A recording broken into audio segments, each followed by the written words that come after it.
Wara il-każ tal-ġob fantasma lil mara ta' Clayton Bartolo, wara l-każ skandalus tal-irmiġġi fl-imġar, issa feġġet storja ġdida, fatti ġodda li ġew żvelati il-ħadd mill-gazzetta Il-Mument.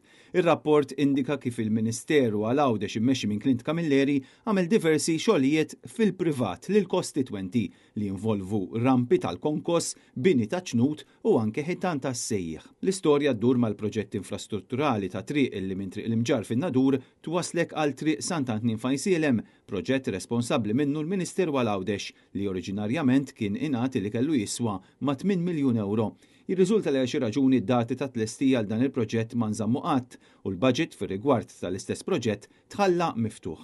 Issa mir-rapport li għadu kemm ħareġ l-Uffiċċju tal-Awditur Ġenerali jirriżulta li dan il-proġett ħaxejn anqas minn 4 snin biex tlesta, iżda qar minn hekk l-ispiża finali laħqet 18 miljun euro b'1.5 miljuni li dwarhom hemm ħafna misteri.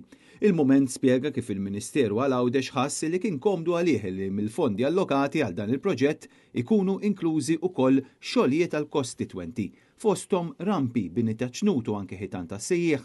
Intant quddiem dan l-aħħar każ marbut ma' triq tan-Nadur, il-Partit Nazzjonalista reġa' insista fuq ir-riżenja tal-Ministru Clint Camilleri, dan anke wara li fil-ġimgħati li għaddew rajna kif ġew mormija flus oħra bil-paga eżaġerata li ngħatata Amanda Muscat bħala eżempju prinċipali ta' dan l-abbuż, dan apparti akkużi ta' skandli oħra li qed iduru ma' Clint Camilleri, fosthom dak tal-irmiġġi fil-Marina tal-Imġar u l-mod kif kienu jingħataw dawn il-postijiet għall-irbit tal-bastimenti.